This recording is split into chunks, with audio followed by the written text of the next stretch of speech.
He looks like a beautiful deep blue with the red. This is the front.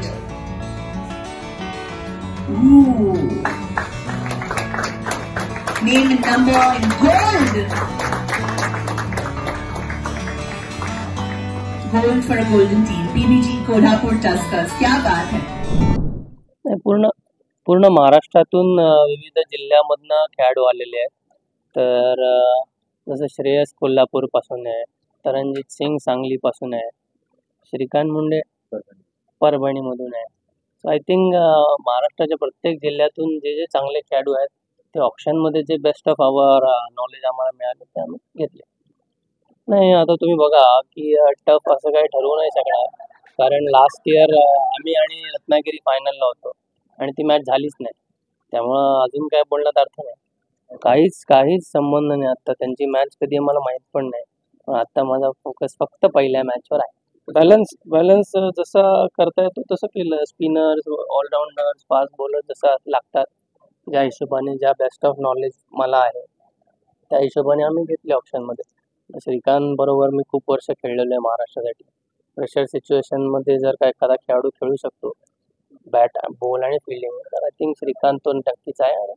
म्हणून आम्ही त्याच्यावर फुल फ्लेज गेलो होतो ऑप्शनमध्ये आणि we are happy and satisfied that we got him आणि he has been in great touchwood. So that's it.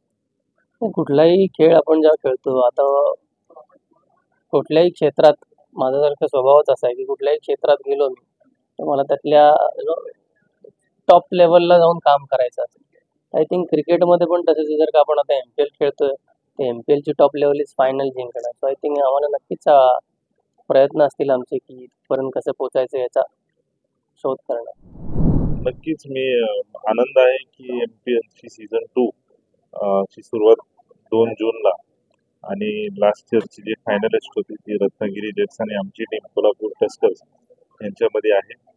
Season 2 साठी 1 वर्ष आम्ही वाट बघितली आणि आता फायनली सीझन 2 आता 2 दिवसांनी सुरुवात होईल.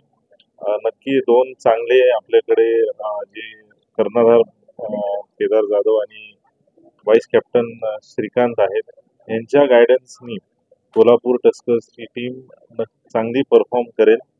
मी अपेक्षा ठेवेल ह्या दोघांकडनं आणि पूर्ण टीमकडनं की फायनलपर्यंत ते टीमला घेऊन जातील. मी म्हणणार नाही की फायनल जिंकावी, कारण ते जिंक्स होतं. जे लोकांनी असं नेहमी सांगितलं ती टीम नेहमी कमीच परफॉर्म करते. तर माझं एवढंच म्हणणं असेल या टीमसाठी की प्रत्येक मॅच त्यांनी त्यांची 300% त्यांनी द्यावं आणि जेवढं चांगलं परफॉर्मन्स करू शकतं तेवढं टॉपला ही टीम जाईल.